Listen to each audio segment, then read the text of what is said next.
Okay friends, the first thing we have to do to get started on our job is to remove our negative battery terminal from the battery. Once that's off, we're just going to set it so it's very far away from the terminal end. Now we can move along.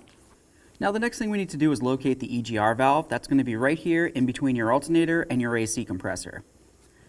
Looking at it, you're going to be able to see that there's a wiring harness that goes to it. If you pull on this tab and then draw this up and away, it'll come right off. Once it's off, make sure you don't see any funny colors on the connector and then set it aside.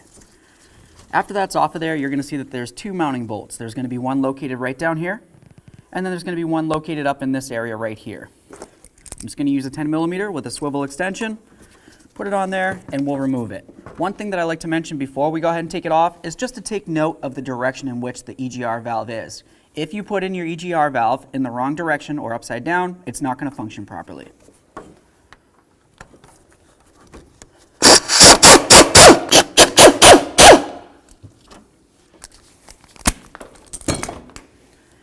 Let's just grab onto that. We'll carefully pull it up and out of here. There's our two bolts. Here's our EGR valve.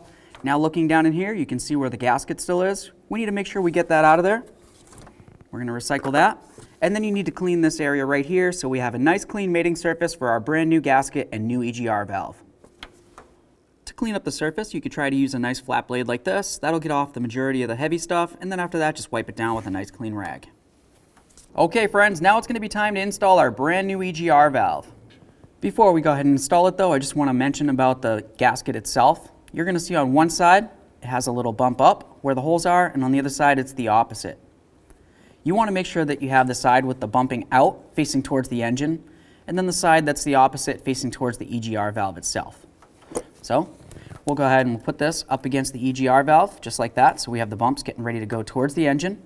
We're going to line up our holes, and then of course we're going to make sure that we have the EGR facing in the right direction as when we removed it, because if we put it in upside down, like I said before, the engine's not going to run right and the EGR valve isn't going to function properly. Typically it's going to be easiest to start this by just starting in the bolt like this. That way there, when you're putting it in, you can have both hands and you don't have to worry about losing the gasket. Start in both of your bolts by hand, and then we'll snug them up and torque them all to manufacturer specifications. Once you have both bolts snugged up, just double check to make sure the gasket's sitting perfectly, it didn't fall out in any way.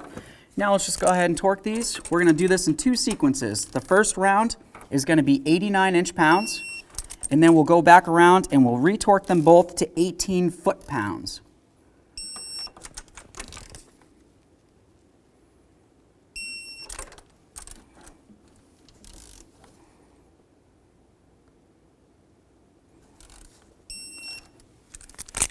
Now at this point, we're going to reconnect in our connector. Perfect. Double check to make sure your wiring isn't hanging around. If it is, just try to secure it in some way so it can't flop around. So now let's just go ahead and reconnect that negative battery terminal. All right, so that's nice and snug. Let's give the wire a nice wiggle. Make sure it's 100% secured.